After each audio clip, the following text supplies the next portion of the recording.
So now let's look at the investment section. So under your investment, you will have this overview.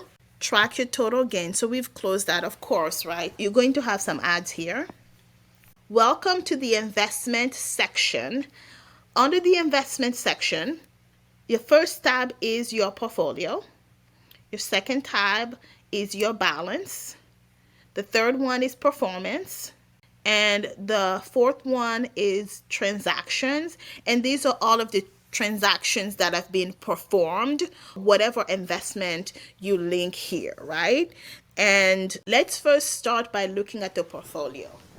I'm going to be honest, this is not really something I come on here and look at on a regular basis, right? Most of the time, I set it and forget it.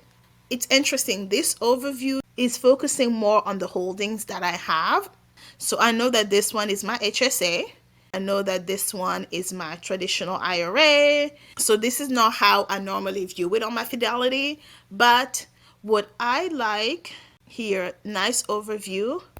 Down here, it's giving me more of the overview that I have in my Fidelity. I prefer this overview in the bottom a lot better.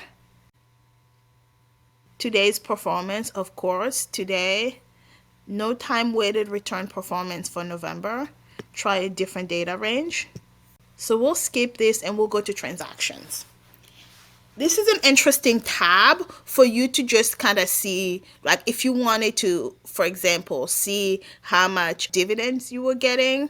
But once again, this is not a place where I'm coming and checking in. I do that on my Fidelity.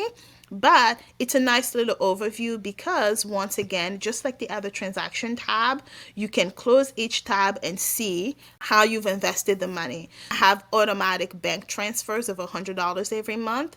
So that's showing up here. Right, I sold 1,200 shares of my Roth IRA in September to pay off some bills. So all of that overview is here. Once again, my $100 that I always invest on a monthly basis is visible here. And I can also see how much I made in terms of payment deposit. So if I wanted to sort based on my dividends here, I could do that. But anyhow, that's the overview of the investment section. Before you go, follow me on my other platforms. On my business channel for career, business, and money strategies to build your corporate exit strategy. On my lifestyle and travel vlog for the real life behind the strategy. And on my podcast From Corporate to CEO for daily side business tips and motivation. But the real work happens in the community. This is where we support each other and build this together. Same values, same season, and same direction. I'll see you there.